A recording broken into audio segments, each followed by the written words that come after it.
주진우의 이슈 해설. 팩트 전달과 보수 진영 논리 전파를 위해 여러분의 구독과 좋아요가 필요합니다. 네, 안녕하세요. 주진우 의원입니다. 국민 여러분들께서 공직선거법에 대해서 이재명 대표가 위헌 소송까지 할 수 있다라는 주장이 나오면서 굉장히 걱정들을 많이 하시는 것 같아요.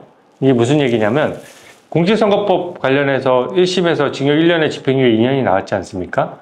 이게 이제 2심 가서 대법원까지 확정이 되면 결국은 그 당선 무효형이 되면서 또 434억 원도 토해내야 되거든요. 민주당의 어떤 존립이 위태위태한 상황입니다. 그러다 보니까 굉장히 무리한 주장이 많이 나오는데요. 위헌 소송, 이 공직선거법 위반의 이 법 규정 자체가 헌법에 위반되기 때문에 헌법재판소에 위헌 소송을 제기해서 이 공직선거법 재판을 좀 미뤄보겠다. 이게 지금 민주당의 이제 술수인 것 같아요. 그러면서 이건 이제 두 가지를 상징하죠. 하나는 민주당 스스로도 이 재판이 굉장히 불리하다는 걸 아는 겁니다. 왜냐하면 백현동 아파트 비리와 관련해서 이재명 대표 본인이 하나도 안 하고 국토부가 했다라고 하는 주장은 정말 상식적으로도 반할 뿐더러 이미 많은 공무원들이 그게 잘못됐다라고 증언했기 때문에 변호사 입장에서는 항소심에서 뒤집기가 너무너무 힘들어요. 그러니까 민주당에도 변호사 출신들이 많다 보니까 검토를 많이 했겠죠. 그러니까 이 재판을 어떻게든 대선까지 한번 미뤄보겠다는 생각을 하는 겁니다. 그러다 보니까 이 위헌 소송이라는 부분에까지 이르렀는데요. 국민 여러분 걱정하지 마십시오. 왜냐하면 민주당이 위헌 소송을 제기한다고 해서 재판이 바로 정지되는 게 아니에요. 헌법재판소법 제42조에 따르면요. 법원이 법률의 위헌 여부 심판을 헌법재판소에 제청해야 되고 그렇게 되면 그 재판은 헌법재판소의 위헌 여부 결정이 있을 때까지 정지된다. 이렇게 규정이 되어 있어요. 이게 무슨 얘기냐면 해당 재판부가 이 공직선거법 이 규정은 위헌이야. 위헌일 수도 있겠어. 라고 생각해서 헌법재판소에 재판부가 신청을 해야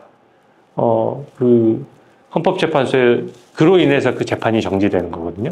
아무리 민주당에서 백날 떠들고 이재명 대표의 변호인들이 백날 신청해도 재판부가 이거를 헌법재판소에 안 보내면 되는 것입니다.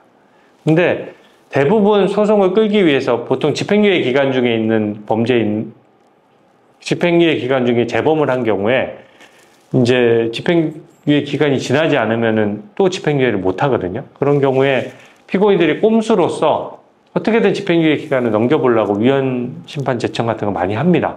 하지만 재판부에서 안 받아들여줘요. 왜냐면 첫째 꼼수인 게 너무 표시가 나고 두 번째는 맨날 적용되어 오던 법률인데 갑자기 위헌 주장하는 게 이상하잖아요. 그 재판부도 이게 위헌일 수 있겠다라는 생각이 들어야 하는 거거든요. 근데 이 공직선거법은 국민들은 편안하고 정치인들은 불편하게 설계되어 있습니다. 무슨 얘기냐면 벌금 100만 원 이상이라도 선고되면 당선 무효형이 되죠. 그리고 그러기 위해서는 국민들이 민주적 정당성을 부여하기 위해서 표를 행사하는 데 있어서 많은 정보를 주기 위해서 그 국회의원 후보자나 어디 선거 후보자가 나온 사람들은 다 어떤 의혹에 대해서 사실대로 다 좀 해명할 건 하고 다 사실을 털어놔야 되는 거예요.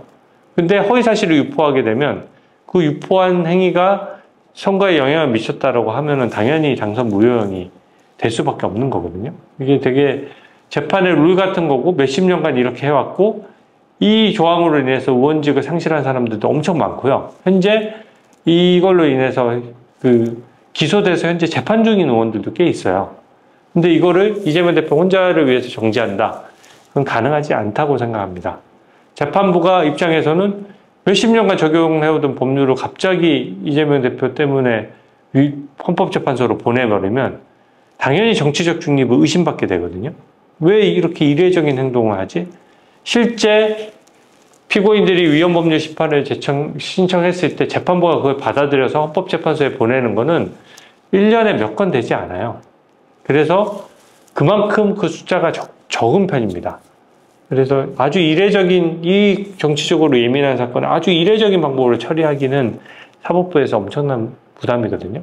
저희 국민의힘에서도 가만히 있지 않고 위헌법률심판을 제청했던 통계나 사례들을 좀 수집해서 이 케이스는 거기에 절대 해당하지 않는다는 점을 좀 더 강하게 주장하도록 하겠습니다. 그 주장이 아니더라도 이 합리적인 재판부 입장에서는 이 위헌 신청이 이재명 대표 측에서 들어왔다고 해서 이 재판을 질질 끌어줄 수는 없을 겁니다. 그래서 이 부분은 하도 걱정하시는 분들이 많아서 제가 단편이지만 걱정하시지 말라고 잠깐 해설해 드렸습니다. 네, 오늘 해설은 이것으로 마치겠습니다. 고맙습니다.